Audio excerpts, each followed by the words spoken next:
हरिद्वार को पुराणों में गंगा द्वार कहा गया है। क्यों?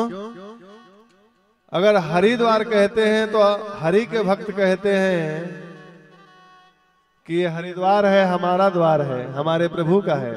और हर भक्त कहते हैं, हर मतलब शंकर, वो कहते हैं हरिद्वार है, मतलब हर का द्वार, शंकर का द्वार। तो भक्तों में भेद ना हो, इसलिए ना हरिद्वार ना हरिद्वार, सीधा गंगा द्वार।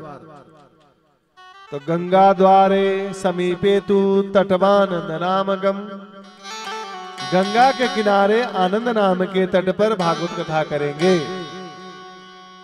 नारद जी ने कहा बहुत बढ़िया। भृगु ऋषि को पता चला तो कथा का प्रचार शुरू कर दिया। चलो चलो कथा हो रही है, कथा हो रही है, कथा हो रही है। प्रचार क्यों शुरू किया? प्रचार इसलिए शुरू किया कि यदि आप पुण्य कर्मों में किसी को जोड़ते हैं तो उस पुण्य के भागी आप भी बनेंगे। यदि आप अपने घर में आतंकवादी को रखते हैं, चोर को रखते हैं, चोरी करते पकड़ा जाए तो सजा घर वाले की भी हो जाएगी। आपने रखा क्यों? जब गलत करेंगे तो सजा आपको भी हो जाएगी, गलत व्यक्ति का साथ देंगे तो भी सजा आपको होगी। उसी प्रकार के आप पुण्य करोगे तो पुण्य का फल आपको नहीं मिलेगा। ये कथा लाइव चल रही है मोबाइल से। आजकल लोग क्या करते हैं, कोई क्लिप भेज दिया, गलत मैसेज भेज दिया। वो मैसेज भेजने से क्या है, आजकल तो मोबाइल का दुरुपयोग हो रहा है। पहले मोबाइल नहीं था तो क्या आनंद नहीं थी?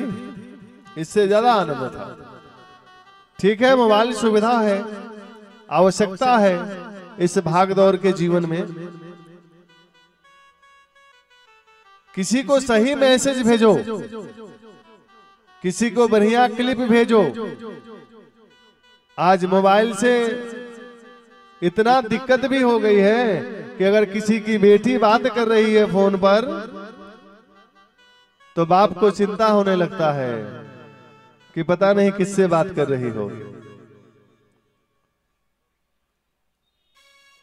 और बाप पूछता है कि बेटी किससे बात कर रही हो, तो बेटी कहती है कि पिताजी ये कोई और नहीं, ये तो मेरा बेस्ट फ्रेंड है, बहुत बढ़िया वाला बेस्ट फ्रेंड है हमारा ये। और पता चला कि उसी बेस्ट फ्रेंड ने 36 टुकड़े कर दिए। बहुत बढ़िया बेस्ट फ्रेंड था। बच्चे समझ नहीं पाते हैं, अनुभव नहीं है। तो मोबाइल भी बहुत खतरनाक है। बहुत सोच विचार के बच्चों पे ध्यान देना है चलाने के लिए। ये कथा चल रही है, ऐसा काम हो जिससे किसी का कल्याण हो।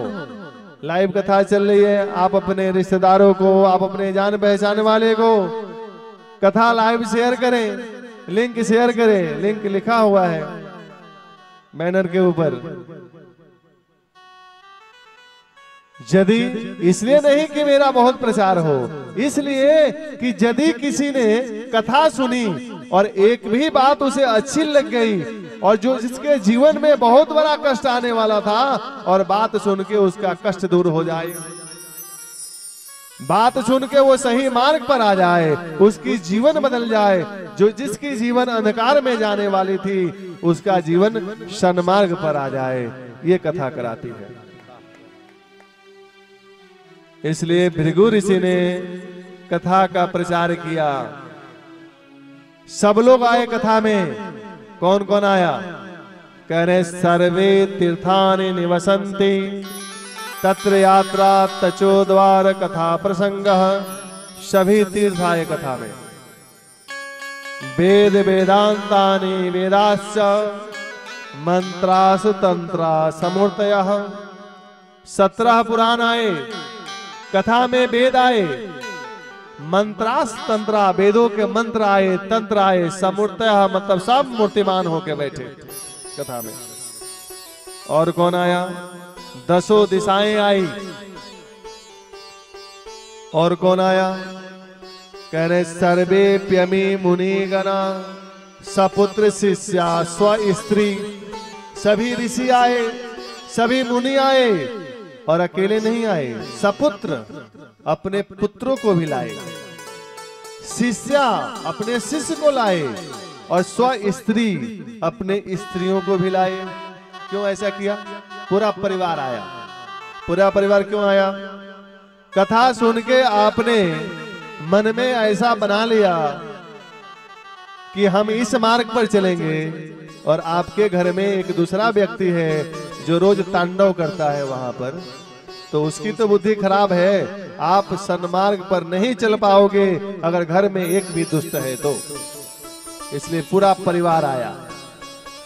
अब पूरा परिवार आ गया और पड़ोसी नहीं आया। अब पड़ोसी रोज लफड़ा करे तो क्या करेंगे? इसलिए एक दूसरे ने पड़ोसी को भी लेकर आया, यानी पूरा गांव का गांव कथा में आया महाराज। जय। तो ऐसा भी तो होगा जो कथा में नहीं आए होंगे, ऐसे भी तो होते हैं। तो वही नहीं आए जो ये जानते थे कि ये क्या सुनाएंगे, ये जो सुनाएंगे वो तो हम जानते ही हैं। ऐसे कथा में नहीं आए। उनको हनुमान जी से सीखना चाहिए। हनुमान जी कथा में सबसे पहले आते हैं। क्या हनुमान जी को कथा नहीं मालूम? हनुमान जी स्वयं वक्ता भी हैं और श्रोता भी हैं।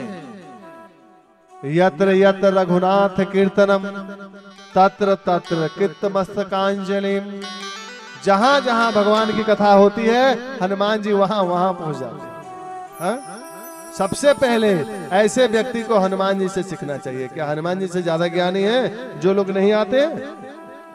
अच्छा, कथा में एक और व्यक्ति भी नहीं आता, मूर्ख व्यक्ति। मूर्खों की भी क्वालिटी होती है, अलग अलग मूर्ख होते हैं ना महाराज। तो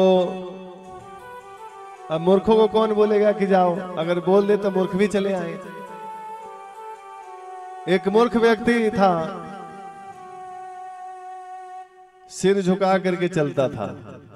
जैसे आजकल बहुत लोग ना मोबाइल लेकर के हाथ में ना ऐसे ऐसे, मेरे पास भी मोबाइल है, तो ऐसे मोबाइल देखेंगे और रास्ते पर चलेंगे तो सर तो नीचे ही हो गया ना, सिर नीचे करके चलेंगे मोबाइल पर। पीछे से घंटी मार रहा है मोटरसाइकिल वाला, कार वाला, कुछ पता नहीं, और लग गया तो उसी को दोष देंगे।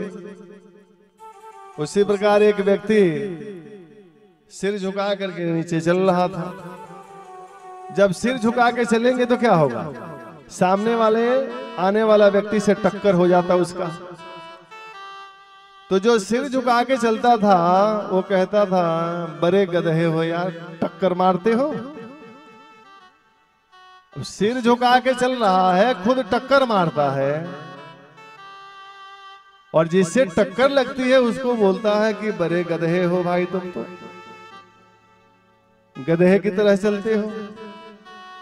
अब एक दिन ऐसे चलते चलते ना, एक दिन गधे से ही टक्कर हो गई। जब सिर उठा के देखा तो फिर क्या बोले? बोला, अच्छा आप हो, अब आपका क्या कहना, आप तो बस आप ही हो। ऐसे भी मूर्ख होते हैं। एक व्यक्ति ऐसे ही ना सिर ऊपर उठा करके चल रहा था, सिर ऊपर उठा। अब एक व्यक्ति पान खा के ना, पान खा रहा था ऊपर, और उसने नीचे जो है कि क्या किया, बस डाल दिया और उसके सिर पर आकर के पड़ी। अब जो जिसके सिर पर पड़ी थी ना, सिर झुका के जो चल रहा था, ऊपर देखा, बोला, भाई ये तुमने क्या किया? सिर के ऊपर ऐसा कर दिया तूने, देख के नहीं थूक सकता क्या? तो वो बोला कि भाई देखना क्या है? बोला कि नीचे देख करके नहीं थूकता तू। जिसने थूका वो बोला कि तुम ऊपर देख के नहीं चल सकते क्या? अब इसने सोचा यदि हम ऊपर देख के चलते तो सिर के बजाय ना ये कहीं और ही होता, फिर सिर पे नहीं पड़ता। तो ऐसे ऐसे मूर्ख होते हैं। राधे राधे। एक ऐसे ही दो सेठ थे और दोनों सेठों के पास ना नौकर थे। दोनों नौकर बड़ा मूर्ख था। दोनों सेठ इकट्ठे हुए।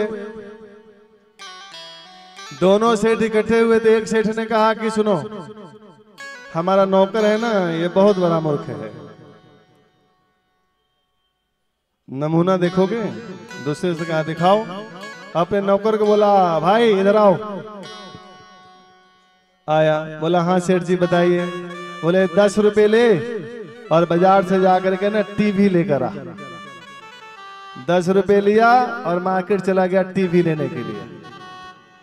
तो सेठ ने दूसरे सेठ से कहा कि देखा हमारे नौकर को 10 रुपए में टीवी लेने जा रहा है। बोला ठीक है, अब हमारे नौकर की नमूना देखो।